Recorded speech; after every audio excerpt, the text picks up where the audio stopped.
Hello, everyone, and welcome to a Channel 7A1 candidate interview. I am here with City Council Ward 3 candidate Bill Hanley.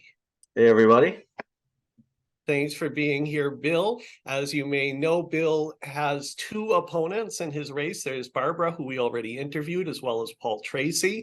That means they are on the ballot next Tuesday, the 12th, for the preliminary election. So if you're in Ward 3, you can vote for one of them, and then two of them will go on to the election in November.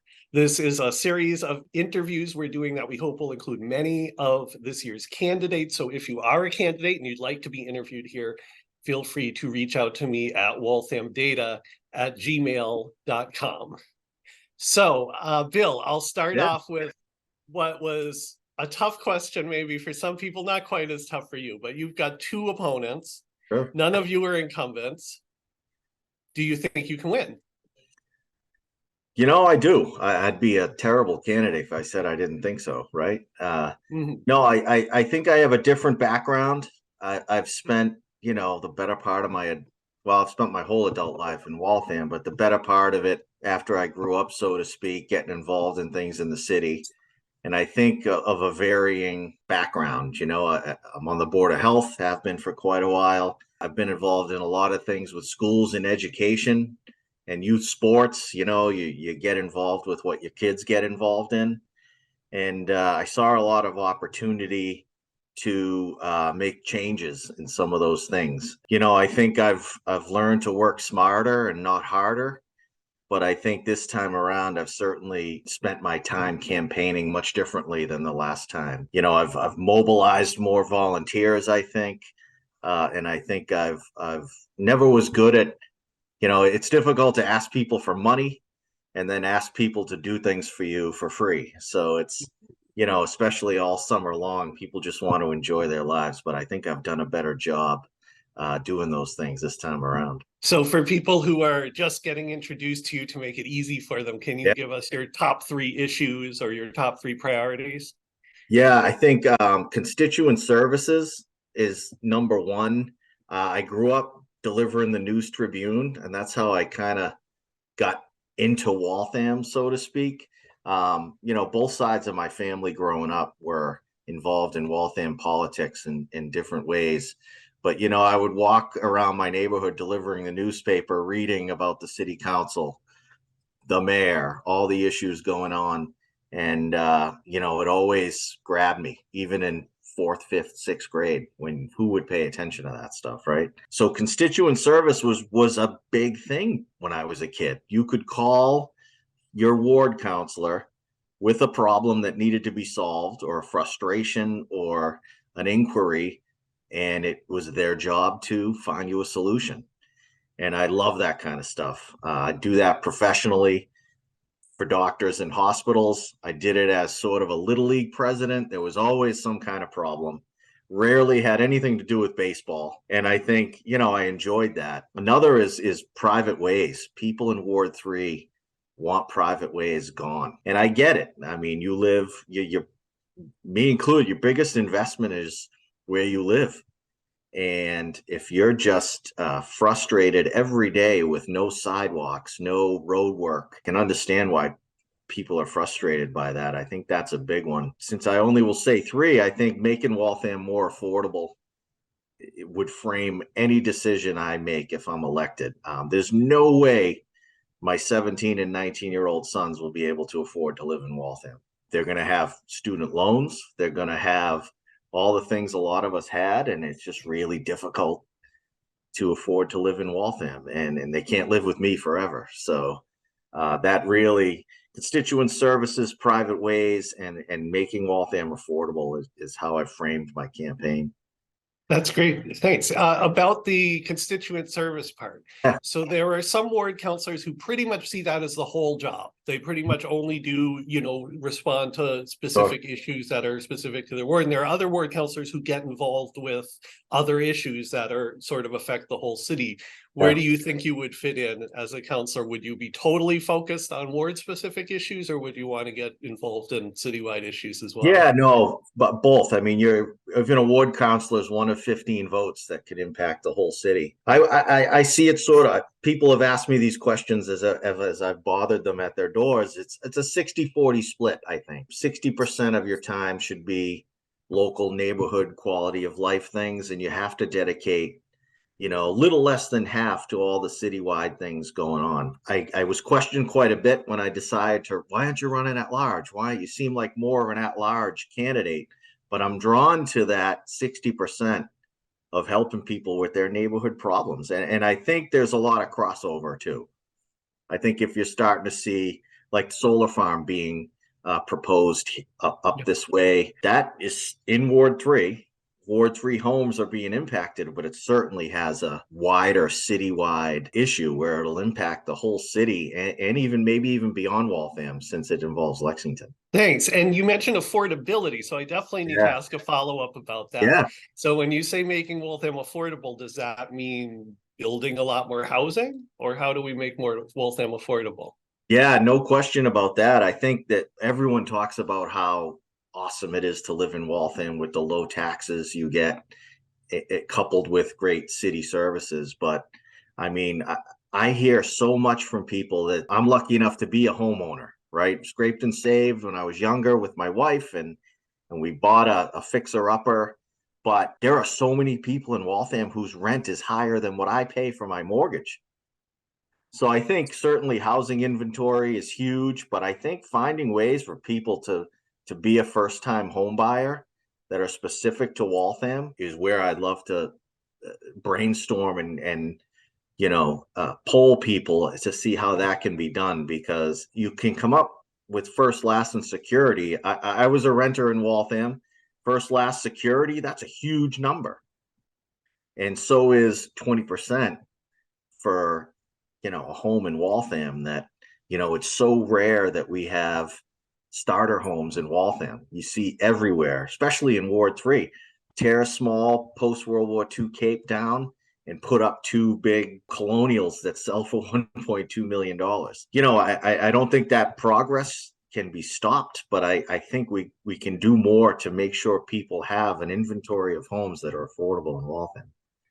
Or even condos. I mean, even this $1 million condos in Waltham. And, I mean, that's crazy to think that. Same with some of the homes that sell for millions of dollars. It just blows my mind still. You have done a lot of stuff in the Waltham community. I want to give you an opportunity to tell us little about that, and tell us what you are most proud of from your work in the community. Yeah, no, I've been involved in a lot of things. One of the obviously in the Board of Health, and I've enjoyed that time there. I think one of the recent things I've become involved in is the Waltham Education and Beyond Foundation, which is a group of people who, me included, who, form a board and seek out volunteers to raise money for teachers to be able to submit grant applications for. It's not just a couple $100. I mean, we give $3,000-$4,000 grants out that really let teachers develop and run programs in schools that just aren't in the city budget, nor would they ever be. And I think, we have a pretty diverse student population in Waltham, and the needs of even the individual elementary schools, middle schools, the high school, they're different. And you want to challenge kids, but at the same time, you want to, bring kids who are struggling up to a higher bar. And I think that organization I'm really proud of. We do a lot of fundraising. A lot of people make individual donations, and we're doing a big road race on May 5th next year that we hope is sort of our premier fundraiser. And I think that the two most proud accomplishments, I think, is when I was on the Board of Health when COVID was really rampant in Waltham, and everyone wanted to fight about mask mandates. I think we handled that really well. And I remember it like it was yesterday that a huge group of people showed up at a Board of Health meeting, whereas for years, not a single person ever came. So it was very divisive. It was very contentious. I think we did a pretty good job finding a balance to keep people healthy. The other one is, it's certainly much lighter than that, but as the Little League president in Waltham, we merged all the different baseball youth sports groups into one league, Waltham Youth Baseball. Back when baseball was king in youth sports, probably when we were much younger, everyone played baseball. Now, no, not everyone plays baseball. So we went from 3 leagues to 1. And then really, I used some business skill to make that happen rather than just a dad coach in Little League. So and that league's flourishing financially and numbers wise. I'm pretty proud of that. Let's go back to Board of Health, because yes, that was, I think you're talking about, I think it was September 2021. The state lifted the mask mandate, and that meant cities and towns had to decide to keep it or lift it. Sure. And tell us what your vote was and how you came to that decision. The vote, so even prior to that, the vote was to not have a mask mandate. So we tied, and it wasn't even a mandate. The local Board of Health didn't even have the authority. The state had the authority. So we tied a mask, what do we call it? A mask recommendation, recommending people wear masks when out in public, tied to the positivity rate just of Waltham. Okay. And I was never really in favor of that, because you could go over to Belmont, Lexington, Watertown, and in your local travels, I've just crossed into Waltham. Now when I go into this store or this supermarket, I have to put a mask on. So we voted to tie the mask recommendation to that state positivity rate. And then when it did fluctuate, I voted to put that mandate, for lack of a better word, in place if we ever went over 2%. And that turns out that's what happened. Tell me a little bit more about that, just because I think it was a big moment for Waltham, especially for Board of Health, as you said. Yeah. Like, where do you feel like the emotion was coming from on each side? Why were people on both sides so emotional about that? I think it was the national politics with Trump as president. I'm convinced of that. And then, when he wasn't president. And I think that has really made its way into local politics. I've busted my hump knocking on people's doors this time around, and more people ask me about national political issues than they do about potholes, trash pickup. Really? Yeah. I mean, even 2 days ago, it was just, well, who'd you vote for in the 2016 election? What does that have to do with, me trying to ask you for support to be the Ward 3 city councilor? But everyone ties it to that now. And it's frustrating, because I want to talk to people about, how to help them where they live in Waltham and what they do and do business in Waltham, but everyone wants to talk about Washington. And admittedly, I don't keep up with that stuff as much as some people, because I'm just mired in this campaign with all my free time, I also want to ask a follow-up about your fundraising for the schools, which sounds awesome. But on the council, you would also have a vote on the actual budget for the schools. Sure. So my question is, do you think the school budget needs to be higher? I mean, that's a good question. I'll probably answer it like a politician, even though I'm not. I hope to be a politician. Is that, you can either make a cut, or you can raise taxes to increase the budget, right? We spend a lot of money per student in Waltham, and I don't know that it needs to necessarily be higher. I think, teachers are underpaid for sure. I think that, is a budget increase I would like to see. And in full disclosure, my wife teaches at Whittemore Elementary School. So I think we do a good job. I think we have such a divide in Waltham amongst the student population that not every kid in Waltham goes home to a 2-parent household who someone would help them with their homework, feed them dinner, and make sure they go to bed.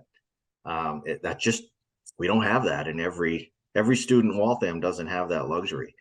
And I think the school budget goes up a couple of percentage points every year.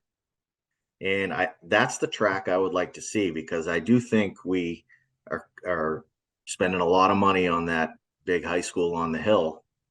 And I think the finances have to always be kept in check. So when you say there's division among students and students from different Yeah. backgrounds, what is that? How does that tie back to the budget? Well, I think socioeconomically, that's what I mean. Like, my wife tells stories all day of kids show up at Whittemore Elementary School and just say, "I'm here for school." And that's it. That's all they have. Just a kid new to Waltham and lives there and is coming to school. And I think that's where a lot of our money is spent, is kids who need a little extra. And I think they deserve it. I think they should get it. If you get the job, what are the barriers? What's going to be the hard part of the job for you if you get it? Yeah, I think like what we talked about earlier is definitely that divisiveness of you're with us or you're against us. I don't see enough collaboration on the city council, enough compromise. And I think compromise, communication, and collaboration. If I had to pick a catchphrase, that'd be one of them. And I don't see a lot of that. I see a lot of factions, a lot of we're right, you're wrong. No, I'm right, you're wrong. And there's no thoughtful compromise or collaboration. You see that in social media, you see that everywhere, certainly nationally, right? And I think it's permeated into Waltham politics. I'd love to see that go away. I'd love to see us get back to, like constituent service. We're here to serve the citizens of Waltham. And so what if all these other crazy things are happening in Washington? What is the real impact of that in local issues in Waltham? And I think it's distracting. I don't see a huge team element, right? There's the phrase everything as a team, everything for the team. And I hate to make a cliche sports analogy, but I mean, it's easy to do that. I think, and the other thing is that I think I'm everything in government, any level, works so slowly. It's painful. Like for as long as I can remember, there's been talk of affordable housing, get rid of private ways, like all the same issues every election. And I'd love to see some of those get knocked off the list. And going back to a ward councilor working on citywide issues, I think that's where it comes in. Got to knock some of these things off the list instead of just kicking them down the road to the next election. Because if you look at everyone's, you go back 30 years, we're probably going to see public safety, affordable housing, private versus public ways. And I think, I think solutions are there. It just has to, there just has to be compromise and collaboration. You're never going to get everything you want. So you got to work hard to get some of it. Yeah, I appreciate what you're saying about compromise and collaboration, but let me ask about that. And you might have a different way of seeing this, but the way it's looked to us is on certain big issues, the mayor has an agenda of what she wants to happen. And in this last term, the majority sided with the mayor every time. Yep. And we even heard in some cases, councilors say that's our job, is to do what the mayor asked us to do. It's not our job to work against her. And also, you're talking about being a very customer service focused, which means you need good relationships with people in City Hall. So I think some of the ward councilors who are customer focused like that, they worry if they go against the mayor's agenda, they won't have those relationships in City Hall and they won't be able to solve problems for people. Yeah. So what's your thought on that? Is it first of all, would you ever go against the mayor? Sure. Do you think it's okay for a councilor to do that? And how do you remain a good customer service ward councilor if you ever are going against the majority and going against the mayor? Yeah, no, that's a heck of a question. I mean, I don't want to be anyone's yes man. You know what I mean? Not that I've had run-ins with the mayor, but I did work on the school building committee as the community and neighborhood liaison when the high school was just blasting, starting, and all that kind of stuff on Lexington Street. And, we had our differences of opinion, but I did see some willingness to collaborate amongst that group and the mayor. I think she's certainly got her agenda. I agree with a lot of it, disagree with some of it, but I think being reasonable goes a long way. And I think I have heard from people that being a ward counselor is much more difficult than being at large. Like, why do you want to talk to people on the phone all day? I'm like, I don't know that it's all day. I've never done the job. And even if it is, I'll still be working full time. So it's definitely, something that I'll have to have good time management to handle. But I'm pretty blunt, pretty transparent. My philosophy, again, I hate to keep going back to saying how I work for doctors, but they're all pretty hardcore type A's that I need this now. What are you telling me it's going to take 2 weeks? There could be something in city government's going to take 2 months, 2 years. And I think finding that balance, my plan, if elected, whoever the mayor might be, is going to be that philosophy. Look, here's what people on Trapella Road are telling me. If you're telling me what they're saying is wrong, then prove it. And then we can work together. So I think that, again, bringing it back to, lower level boots on the ground type of philosophy is how I would handle it. And I don't know how well that'll be received, but, I hope to find out. Thanks. And I had one more follow up on one of the things you brought up, which was the solar plant. Yeah. So we're talking about solar plant proposed that would be in Lexington, but it would border a residential neighborhood in Ward 3, and it would also be very close to the reservoir. Yeah. And am I right that you helped organize neighbors to come into a city council meeting to oppose that? Sure. And there's one aspect of the conversation, though, that I feel hasn't really been discussed in the meetings, and this is the fact that Waltham already went to court to stop this project and lost. Yes. And now the mayor said recently that Waltham is suing Lexington for approving the project, and Cambridge is also suing Lexington. So the question is, does it make sense for the city to spend money?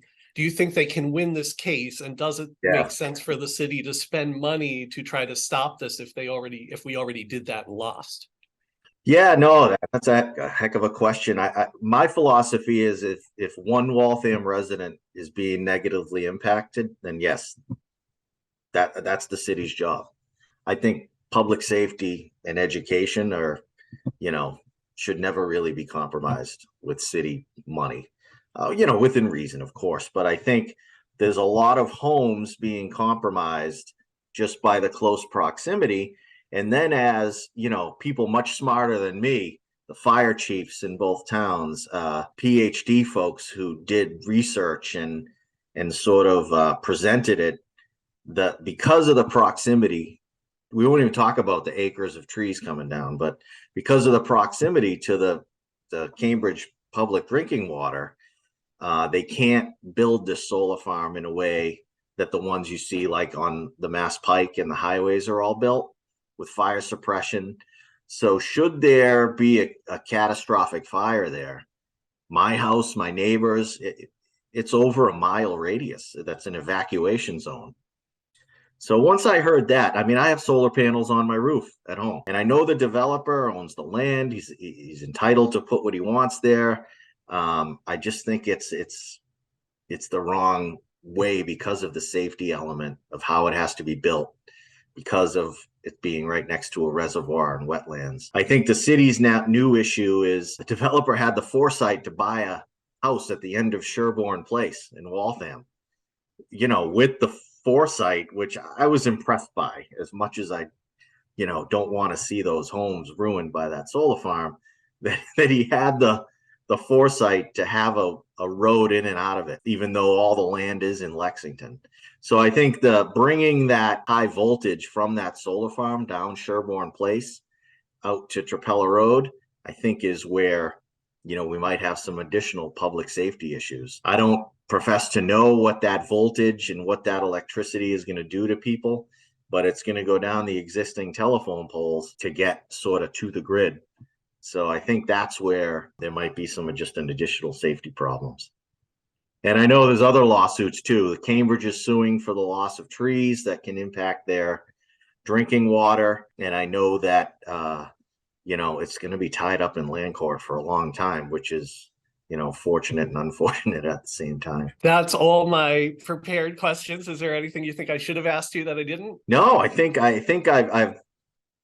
I'm sort of still out on the campaign trail. I've enjoyed all the time. I'm hoping on September 12th I get through the general election, and then we restart it again and keep trying to get votes. But I appreciate the time.